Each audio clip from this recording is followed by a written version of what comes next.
ज्येष्ठ अभिनेत्री, television presenter आणि माजी रेडिओ जॉकी अपर्णा वस्तारे यांचे निधन झाले आहे.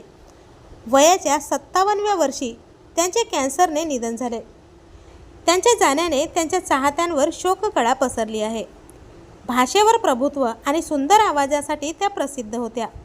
त्यांचा आवाज हा चाहत्यांसाठी खूप खास होता. अपर्णा यांचे वडील पत्रकार होते. 1990च्या दशकात अपर्णा यांनी ऑल इंडिया रेडिओसोबत रेडिओ जॉकी आणि डी चंदनावर अँकर म्हणून काम केले.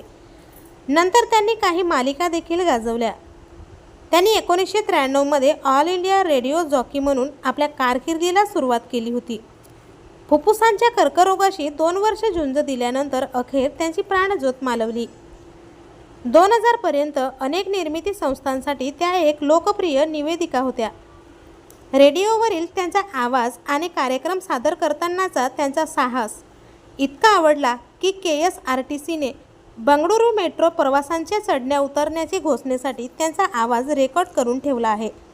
त्यानंतर मात्र त्यांना मोठमोठे ऑफर्स येऊ लागले, परंतु प्रसिद्धीच्या शिखरावर असतानाच त्यांना कॅन्सरसारख्या गंभीर आजाराने ग्रासले व अखेर एक गुणी अभिनेत्रीचा शेवट हा खूपच वाईट झाला.